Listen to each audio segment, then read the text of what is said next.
สบายดีทุกคนสาวคำลาจะไปหาน้องฮกเนาะก่อนจะหาน้องฮกนี่สาวคำลาก็ต้องมาป้องกันตัวเองก็คือบ่ให้ตัวทางมากินเฮาเนาะเลยเอาเกลือผสมกับน้ำแล้วก็มาทาใส่บอดี้เวนตินนี่ให้มันทั่วคันบ่เฮ็ดแนวนี้นะเอาบ่อยู่เพราะว่าบ้านเฮานี่นะมันมีตัวทากหลายนะทุกคนจับฮอดหูฮอดตินฮอดตาฮอดวันใดมันก็กัดไปมืดทุกบอนเลย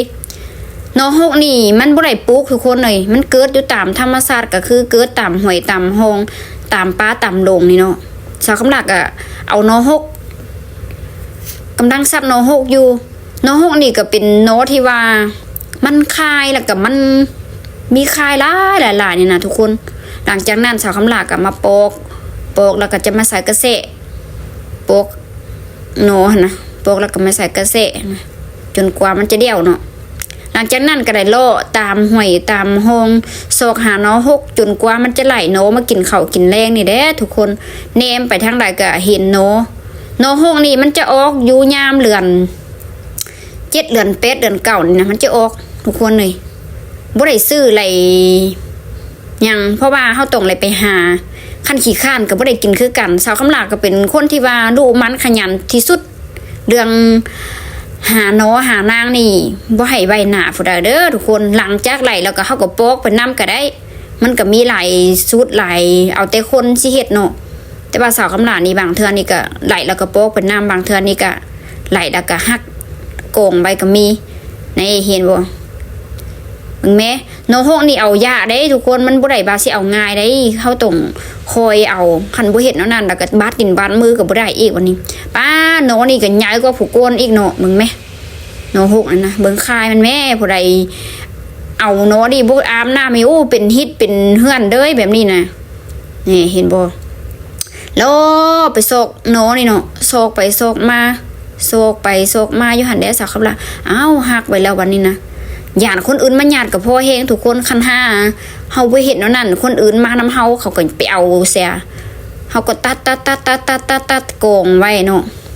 โกงบ่แล้วก็จะเอามาปอกได้บัดนี้นะเอาจับเข้ามาแล้วก็ดึงเข้ามาแล้วบัดนี้นะก็มาโกงไว้แล้วก็ไปซอกโตนี่เห็นบ่ซอกไปซอกมาจนกว่ามันจะได้เนาะเต็มกระแสนะแต่ว่าเอาเต็มก็บ่ได้ทุกคนเลยเพราะว่ามันไก่บนที่ไปหาเนาะนี่ก็ใช้เวลาอย่าง1 หรือ 2 ชั่วโมงจังฮอดเพราะว่ามันเป็นผู้เป็นผามันไปยากการไปกันมานี่นะยามฝนนี่มันแฮงไปยากอีกทุกคนเห็นบ่ชีวิตพิธีชีวิตสาวคำลานี่ก็บ่แม่นง่ายเด้อทุกคนมันอยู่บ้านนอกบ้านนาแต่ว่ามันก็มีความสุขเห็นบ่ตัวทาก็ไต่ไปไต่มาอยู่เห็นบ่บ้าไต่มาเฮาก็บ่ย่านเพราะว่าเฮามีของดีเด้อเด้ของดีที่เฮาเว้าไปในเมื่อกี้หั่นนะเห็นบ่เอาซะแล้วก็ตายไปพร้อมตัวทากนี่บ่ย่านได้สาวคำลานี่นะแต่ย่านมันกินเลือดเฮาโอ้เฮาบ่ย่านมันกินเลือดเฮานะความหมายนะเห็นบ่เมทาใส่โอ้หลังจากนั้นก็มาปอกเนาะโตเนาะปอกเนาะเข้าไปปอกเข้าไปเนาะจนกว่าว่ามันจะเดี่ยวนี่นะปอกเนาะหั่นนะเห็นบ่เนาะฮกนี่ก็เป็นเนาะที่ว่าแซ่บสูงควันเด้แกงกินแล้วก็แซ่บทุกคนคือสาวคำลานี่บ่มัก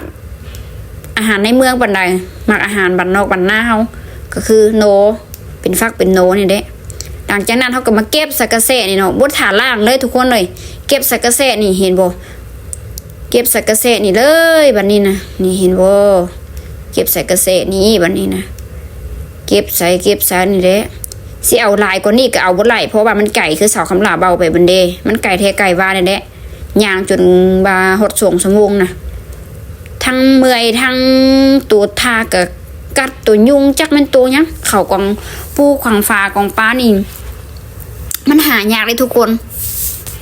คันเห็นเขาเจ้าขายนะบ่ต้องตัวมันเด้อวิธีเอานี่มันเอายากนะทุกคนเลยก่อนเฮาสิได้กินเนาะนี่บ่แม่นง่ายทั้งคายทั้งคัน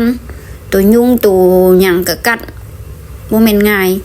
ฉะนั้นเฮาเห็นเขาเจ้าขายนี่บ่ต้องตัวมันหายากที่สุดเลยเกือบบ่ร่อนโนมื้อนี้นะป้า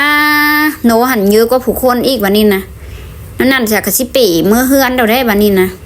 ปีเมื่อเราก็บ่แม่นง่ายก็สิคอยยางคอยคานมื้อนี้เด้